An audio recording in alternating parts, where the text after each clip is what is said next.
చిన్నప్పుడు క్రమశిక్షణగా పెంచండి. ఇప్పుడు మీ దగ్గర 10 సంవత్సరాల్లో పిల్లలు ఉన్నారు, 10 సంవత్సరాల్లో పిల్లలు ఉన్న వారి క్రమశిక్షణలో పెంచండి. 12 సంవత్సరాలు వచ్చాయంటే ఈ దినాల్లో తల్లిదండ్రుల మాట వినరు పిల్లలు, వాళ్ళు ఇష్టానుసారంగా జీవిస్తున్నారు. అదేమంటే నా ఇష్టం, నా ఇష్టం, నా ఇష్టం, నీవెవరివి అనే స్థాయికి వస్తూ ఉన్నారు. అందుకే 10 సంవత్సరాల లోపే బిడ్డల్ని మంచిగా క్రమశిక్షణగా పెంచడానికి నేను కానీ మీరు కానీ తీర్మానాలు చేసుకోవాలి. ఇక తరువాత లాభం లేదు, చాలా కష్టములు పాడైపోతాం. అందుకే అంటున్నాడు 17వ వచనం, నీ కుమారుని చర్చించిన ఎడల అతడు నిన్ను మంచి క్రమశిక్షణలో కుమార్తెను కానీ కుమారుని కానీ ఉంచితే వృద్ధాప్యములో మనం సంతోషిస్తూ ఉంటాం, ఆనందిస్తూ ఉంటాం.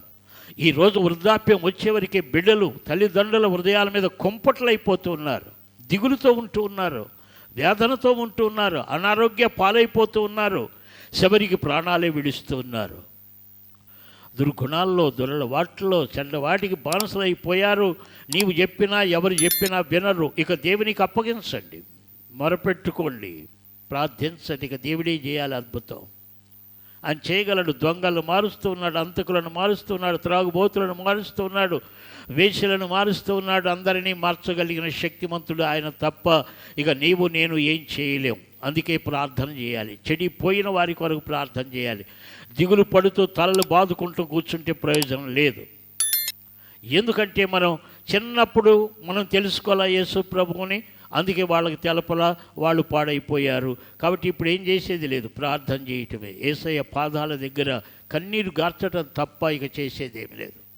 కన్నీటి ప్రార్థనే చెడిపోయిన భర్తను కానీ, చెడిపోయిన భార్యను కానీ, చెడిపోయిన పిల్లల్ని కానీ కన్నీటి ప్రార్థన మాత్రమే బాగు చేయగలదు. కానీ నీవు ఏమీ చేసి వారిని బాగు చేయలేవు.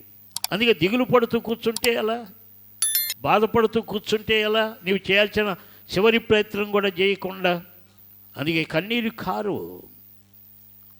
పిల్లలు చెడిపోయినాక నాకు జ్ఞానోదయం వచ్చింది, అయ్యో దేవా నేనేమీ చేయలేను, నీవే చేయి అని కన్నీరు గార్చు. నీ కన్నీరు వృధా కాదు, నీ కన్నీరు దేవుని బుడ్డిలో దాచబడి ఉన్నాయి.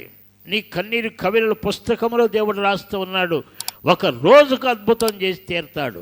అది తీర్మానం చేసుకోండి. కానీ ఇంకా దిగులు పడుతూ కూర్చొని, బాధపడుతూ కూర్చొని మీ ఆధ్యాత్మిక జీవితాన్ని పాడు చేసుకొని, శరీరాలు పాడు చేసుకొని ఎందుకు సైతానికి సోటివ్వాలి?